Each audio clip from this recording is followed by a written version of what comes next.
Hello everyone, and welcome to today's webinar, Method Optimization of CE-SDS for the Next Generation of Protein Biologics.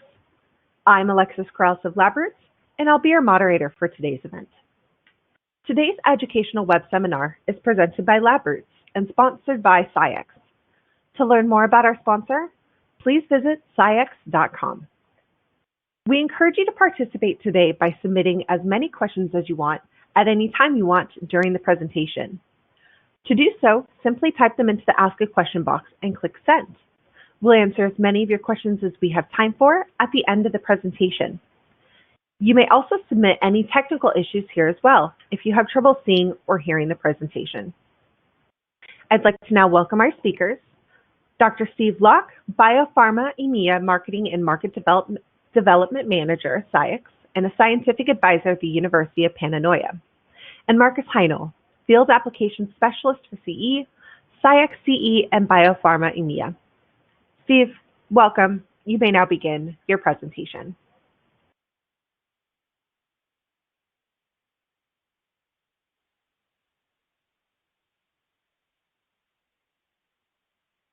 Thank you for that kind introduction. Today, I'll be sharing this presentation with Marcus, and we'll be covering the topic, which is method optimization of CE-SDS for next generation protein biologics. I'll start the presentation by going through a sort of introduction topics. And the first one of these is, how does CE-SDS work? And then we'll look at some of the challenges of CE-SDS for next generation of protein therapeutics. And then I think Marcus and I want to cover how you use capillary electrophoresis theory, or CE theory, to optimize separations. We both feel that this is a really good topic for users of the technique, to get them to understand how you optimize your separations to get the best resolution, or to adjust it to improve your speed of analysis. And then finally, we'll look at how you can use laser-induced fluorescence in combination with CE theory to help answer some of the challenges you'll find with next generation biologics, which is basically more complex separations and more complex samples that need to be analyzed. So moving to the first topic. This is a general introduction. So this topic is really around what is CE.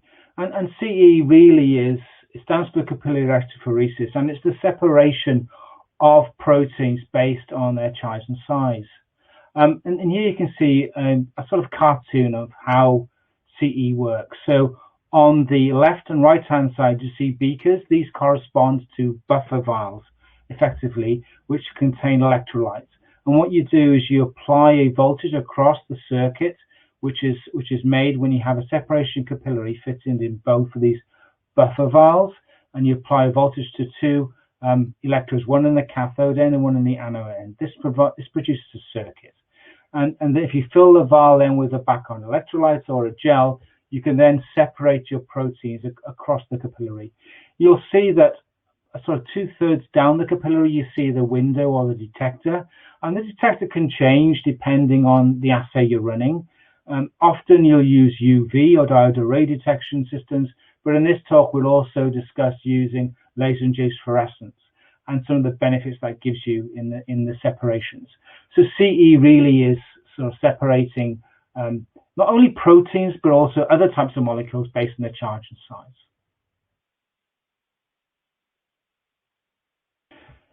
So that's CE. So what is CE-SDS? Well, CE-SDS is capillary gel electrophoresis, which uses sodium dodecasulfate. The reason we add SDS is to coat, in this case, proteins, and to sort of coat them with charge. And then basically what all you're doing then is separating not based on their charge and size, but you normalize the charge by coating them SDS, so you separate now based on their size. And the SDS also helps because it unfolds the proteins, so it makes them more linear rather than the standard globular state you'll find proteins in their native conditions. Typically, you would add SDS to the protein in a ratio of 1 to 1.4. So the SDS is always in excess of the protein. And when you add the SDS, of course, as I mentioned, the proteins denature and then form like I'll say strings, long linear structures. And then when you add them to a capillary full of gel and apply a voltage, then the proteins are then separated by their size rather than just by their charge. As the proteins all contain a negative sodium dodecasulfate charge, you would generally just apply, say, a negative voltage to push them down the capillary. And this is sort of the one technique which has driven the uptake of CE in the biopharma industry, and is now used routinely in most biopharma companies across the globe to profile their antibodies, their monoclonal antibody drugs, but also is now being used to assay and analyze the next generation biologics. And in the next slide, you just see this effectively happening in the capillary. Here, this cartoon shows the capillary with a voltage applied across it, full of gel, and you can see that the materials, the proteins which have been injected, are separating based on their size. You'll find that the larger proteins will move down the capillary slower than the smaller proteins. So what you'll see eventually is we call electrophoregram, which is a pattern where the later eluting migrating proteins will come out last, and the smaller ones will come out first.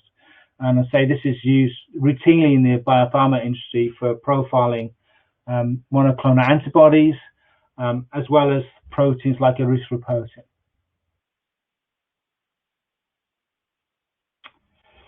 And this shows you examples of this in action in the biopharma industry.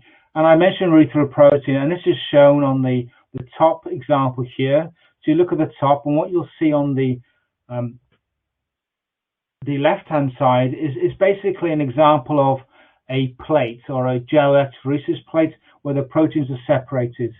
And then on the right-hand side of the top, you'll see the electrophoregram, which is basically the CE separation of the same sample. The reason why CE has been uptaken in the biopharma industry in this space is it really helps to automate slab gel electrophoresis. It's more reproducible, and it allows easier integration of the peaks to give you a real benefit in calculating the impurities present in your biopharmaceuticals. And below the erythropoietin example, you'll see another example, which is an IgG, or basically an antibody example. Again, you'll see on the left-hand side, which is sort of the blue strip, the separation of the proteins on SDS page, and on the sort of the far left-hand side of that is basically a molecular weight or a size ladder, and on the right-hand side of that blue strip, you'll see the actual protein sample being separated. You'll see it's very difficult in the sort of the SDS page view to look at impurities which closely migrate or together. But if you look at that same sample run on CE, you'll see that you can easily integrate and calculate the percentage impurities of closely migrating peaks. In this case, look at example 5 versus 6, where the highly resolving 10-acre CEs separates out the impurity, which can be integrated, and therefore the percentage of this impurity can be calculated in the biopharmaceutical.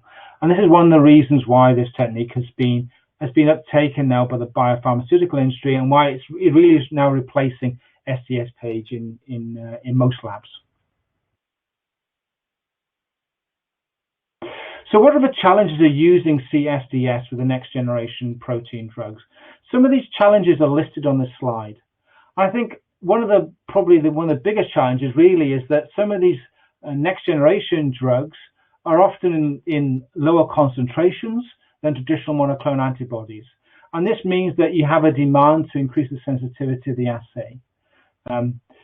Newer, more active drugs also may not contain the FC region. This is important because this affects how you can clean up the protein in manufacturing, because protein A can't be used for this type of drug, and therefore it is more complicated to clean the protein. And often, again, this leads to slightly lower concentrations of sample, which means that you often have to change your detector system, okay, to improve your sensitivity of your assay.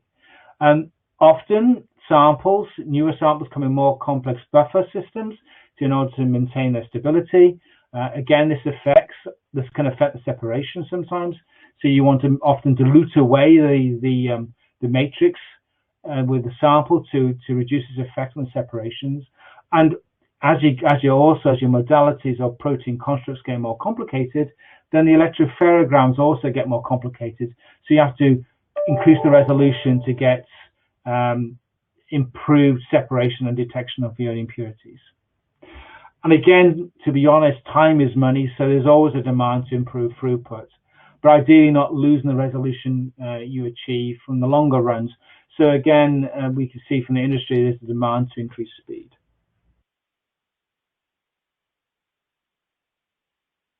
So why move to laser-induced fluorescence? And we discussed this at the beginning as one of the techniques we would use to help optimize CE-SDS for next generation biologics. Well, there's the real benefit of moving to a laser-induced fluorescence detector system over a UV is really sensitivity. Okay, it really improves the sensitivity of your assay. It often increases by 2 orders of magnitude, so often 100-fold improvement in sensitivity. And this gives you several benefits. One of the easiest ones, of course, is it allows you to dilute your sample to remove some of the matrix impacts of the sample buffer. But can it also provide you higher resolution by moving to the LIF, or improve the throughput? And these are some of the questions that we hope to answer in this short webinar today. But before we go to that place, I would like to discuss some of the different ways you can derivatize your proteins in order for them to be detected using laser-induced fluorescence. And this has also been running for a couple of years now in the biopharmaceutical industry, and several companies have are using laser-induced fluorescence in CE-SDS analysis. And 2 of the major types of derivatization which have been used historically are covered in the next 2 slides. The first of these is something called FQ, which is phenylalanine to carboxyaldehyde. It's a type of derivatization of the protein, which enables it to be fluoresce and detected using the LIF. But the actual sample prep involved in this sort of FQ derivatization is quite complex. And this shows you an example of how you do this sort of workflow. I suppose that the most important points, two of the most important points to mention in this workflow is that firstly, it requires buffer exchange. And every time you sort of alter the buffer, not just simply dilute it, but alter it, this can affect solubility of your protein. So it's not something you particularly want to do unless you have to. And it's quite lengthy, and it involves a 4-step workflow as shown in this diagram. But I also like to point you to the 3rd box along. It mentions the use of potassium cyanide. Of course, everyone knows cyanide is dangerous and toxic, so it uses toxic chemicals as well. So this limits its uptake really in a lot of labs because of the cost safety implications of using potassium cyanide to prepare the samples. So FQ is one of the methods used. The next method used in the industry is something called TAMRA or TAMRA SC. And again, this has a benefit, to be honest, over FQ, in that it doesn't use potassium cyanide. However, it does take quite a while to do the sample prep. In this case, it takes up to between 70 to 90 minutes to do the sample prep. And again, this case is now a 5-step process, so it's quite lengthy. And it means, anytime you add more steps to a process, there's always a potential of having a sample prep issue or making a mistake in the processing of the samples. Again, as with FQ derivatization, you require a buffer exchange, which is again problematic, as I mentioned before, because this could cause problems with the solubility of your proteins in solution. So those are the 2 common techniques which have been used historically in protein analysis using LIF detection with CE. At this point now, I'd like to transfer the presentation over to Marcus. Marcus will talk about a more recent technique which simplifies this process, and Marcus will also then discuss how we've used this new derivatization process in combination with CE theory to improve separations and speed up analysis. Over to you now, Marcus.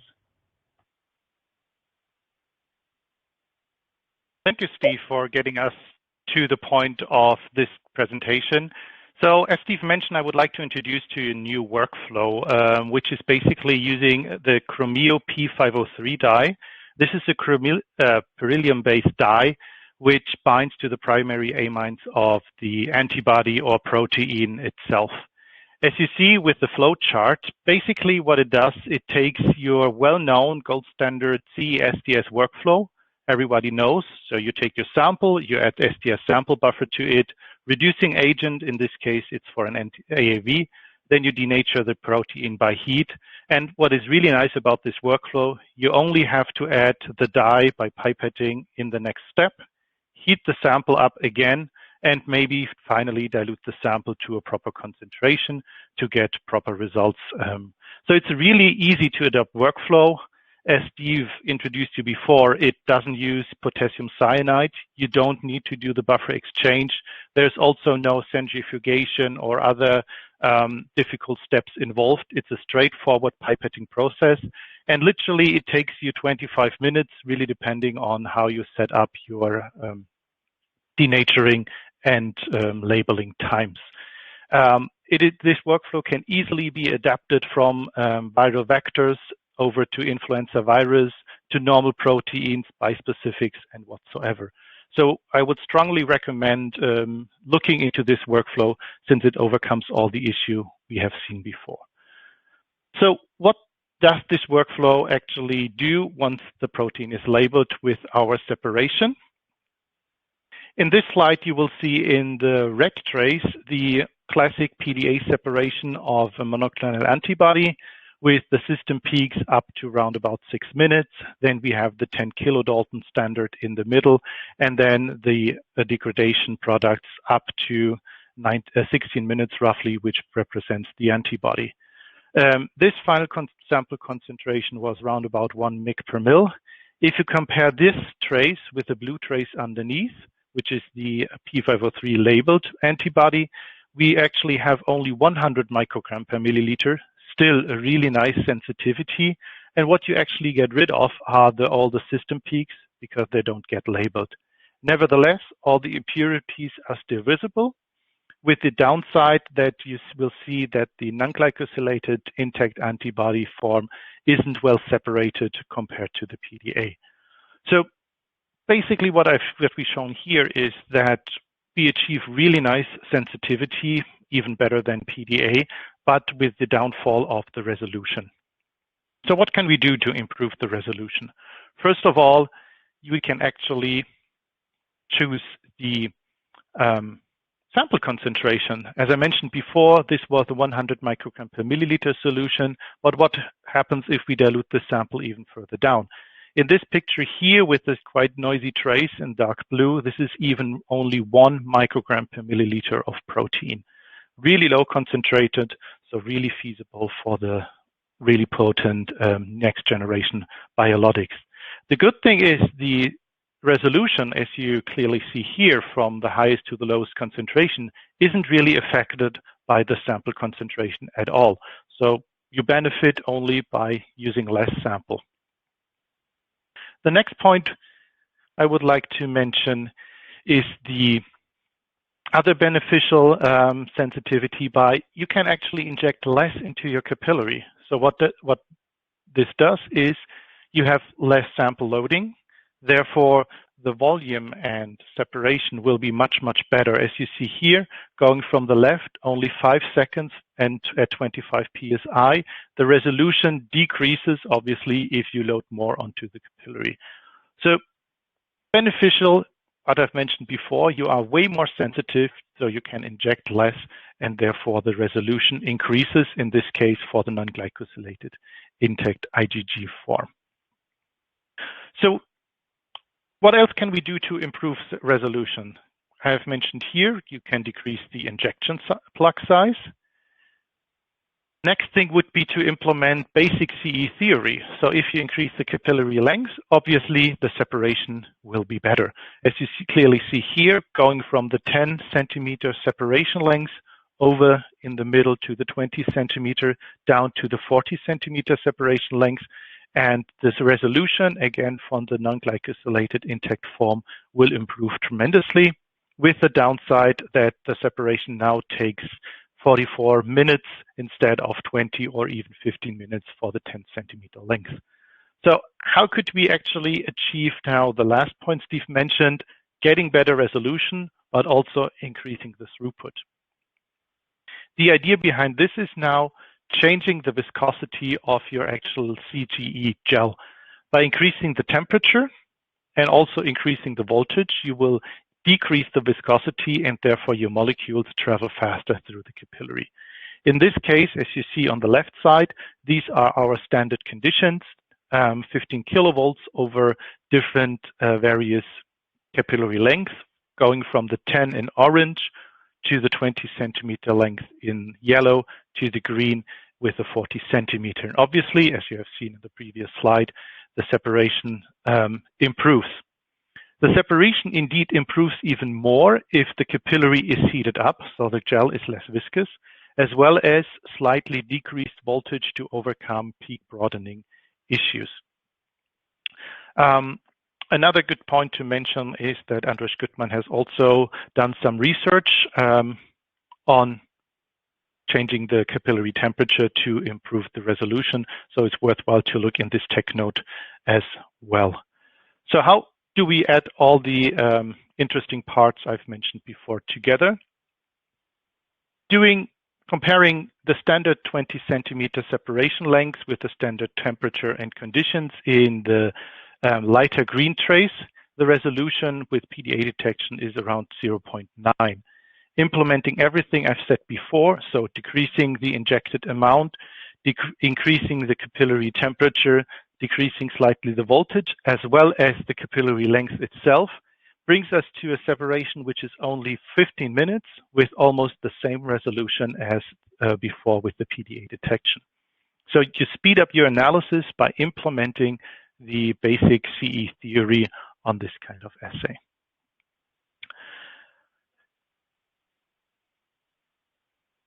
So other benefits which are actually really nice in actually loading less sample onto the capillary are, first of all, even though you might have enough sample or really high concentrated sample in the beginning, you can dilute it down, because if you have a high salt buffer, this might influence the injection and separation during capillary electrophoresis applications.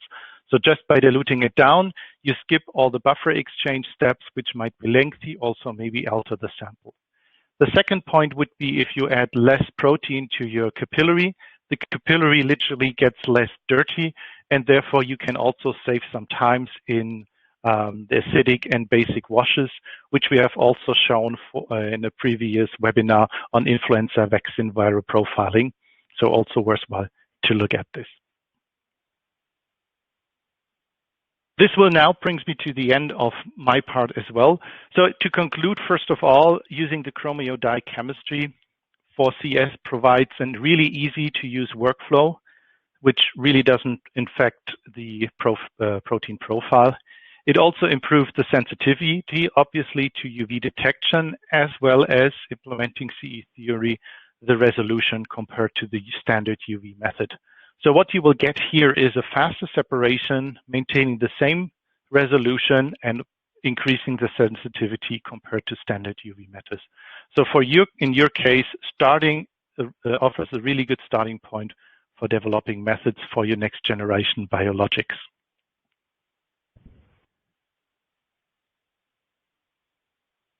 So I will play back the ball to Steve to give you some concluding remarks. So Steve, please, the stage is yours. Thanks, Marcus, for finishing off the presentation for me today. I think what Marcus and I tried to give you, the audience from this work, is to show you what you can do with CE in combination with LIF to help you develop new methods for new modalities. I think both Marcus and I believe that these new modalities are more complex. They require different techniques to improve resolution. And we'll try today to show you how you can adapt your CE, your standard CE methods using this new chemistry, the Chromeo dye chemistry, to enable you to get better resolution or speed up the assays, which may be needed for these new modalities. I finally like to thank everyone for attending today. And now I would like to open up the floor for questions that you may have. Thank you, Steve and Marcus, for your informative presentation. So we will now start the live Q&A portion of the webinar. If you have a question you'd like to ask, please do so now.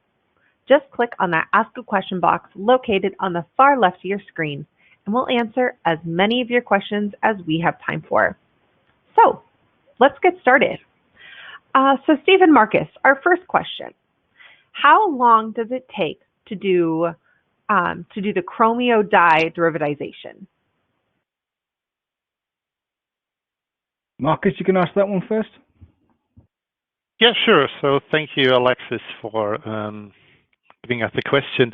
Actually, when I did the experiment, I used just 70 degrees Celsius for 10 minutes. Really depending on what you can reduce the time down to 5 minutes if you increase the temperature. If that might alter the isoforms or the protein itself, you can actually also do this labeling process at room temperature. It will then take half an hour to an hour. So you're really flexible depending on which kind of to do the labeling, either with heat, without heat, and so on. Great, thank you so much. So now our next question. Did you try varying the internal diameter of the capillary? Yeah, I can take that one. We didn't actually try varying the internal diameter of the capillary, and one of the things we do is larger internal diameter, then you can have some challenges around heat dispersion. And what happens is when you get more heat buildup, you get more of a parabolic flow within the capillary. So basically your peaks will start to disperse a bit, so you lose resolution.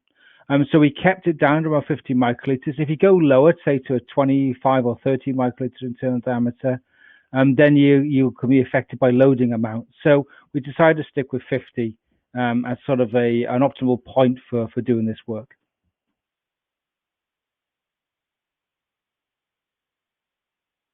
Okay, thank you so much, Steve. All right, here's a good one for you guys. So have you applied this labeling process to other types of proteins? Yes, of course. So let me answer this really nice question. So this whole presentation, as already stated, it's all about the monoclonal antibody, but we already have successfully applied this workflow into the influenza virus vaccine. This was actually a presentation, I think, 2 months ago, made in collaboration with SCIEX in the UK. Another really nice application is to do viral profiling for adeno-associated viruses. So it's a really easy to adopt workflow for really low concentrated samples. Human serum albumin is also a thinkable analyte. So whenever your protein has a lysine or primary amine on somewhere on the chain, you can apply this workflow to this particular sample. Great, thank you, Marcus. So it looks like we've got another labeling question in here. So would this labeling also work for charge variant analysis? Actually, I'll answer this one, Marcus. We've done some work internally within SCIEX and looked at using labeling for isoelectric focusing, for example, and we've shown that it can work. I think what you have to do when you look at using it for isoelectric focusing is you think about using different PI markers. The PI markers we often use for IEF is peptides, but you do need, as Marcus has already pointed out, sort of a primary amine on the chain of the protein. So you probably need the larger markers, and there are available protein markers for IEF. So I recommend you use those if you want to try chromium dye to improve your sensitivity in IEF type analysis. Great, thank you, Steve. Here's another question, and I believe you mentioned this in your presentation, but does the fluorescent dye alter the migration speed or pattern of proteins in any way? Thank you for this great question. It really depends how you would look at on altering. As I think it was one of the first slides I have presented, since the dye will alter the hydrodynamic size of the molecule, it will slightly reduce, obviously, the resolution. So you can say it will alter the migration time slightly as well as the pattern. Nevertheless, you will still see all the necessary peaks from the proteins which got labeled compared to a classic SDS page gel or the CE-SDS with UV detection. Great, thank you so much, Marcus. So moving on to our next question. So you show your results on monoclonal antibodies. Have you tried the Chromeo dye on other types of analytes? So, for example, proteins or vaccines?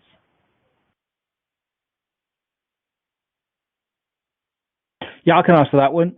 Yes, we have. We're continually using now Chromium dye as one of our sort of default workflows now in the demo lab for doing protein detection, because it gives a lot of flexibility in method development, as this presentation has shown. So Mark has already mentioned we used it for viral proteins like influenza, which we did with Sequoia and Patrick Buckley. That was done in February as a webinar.